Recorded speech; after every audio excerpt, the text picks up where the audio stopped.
Il y a 2 ans, Moto Guzzi avait sorti sa California, déclinée en 2 versions. Aujourd'hui, voici 2 nouvelles évolutions, toujours autour de ce moteur V2 1400 qui délivre un couple fantastique de 120 Nm dès 2500 tours minute.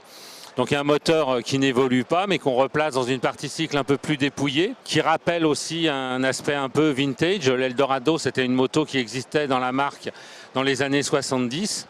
Donc on retrouve des pneus à flanc blanc, des jantes à rayons, un peu de chrome sur le réservoir, des garde-boue enveloppants.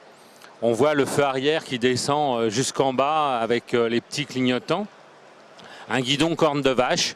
Bon, on retrouve le gros phare lenticulaire à l'avant comme les autres, comme sur la California.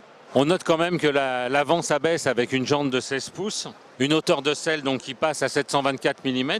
Au niveau de l'agrément de conduite, donc on conserve le traction control réglable sur 3 niveaux, une poignée de gaz ride-by-wire, plus facile et plus réactive, et toujours une cartographie réglable sur 3 modes. Ce modèle reçoit également un cruise control pour pouvoir rouler cool sur l'autoroute sans se soucier de la poignée de gaz.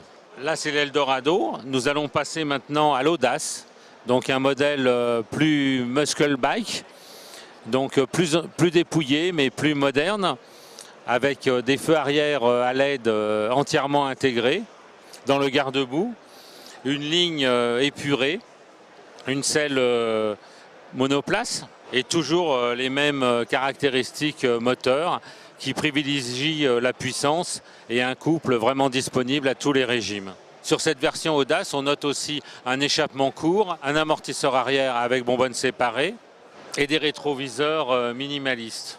Le pneu arrière de la moto passe en 200 par 65/16, donc pour être un peu plus massif et donner cette impression de puissance même à l'arrêt.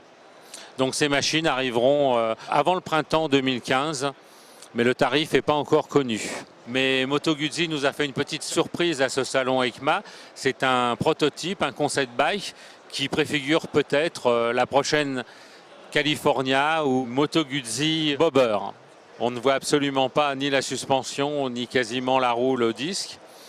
Des tubes d'échappement, des pots d'échappement très longs, un moteur avec des couvre-culasses rouges et un carénage un peu à l'américaine avec une instrumentation pléthorique à l'intérieur. Elle se nomme pour l'instant MOX 21, mais nous devrions la voir sur le marché dans un an, je pense, au prochain salon.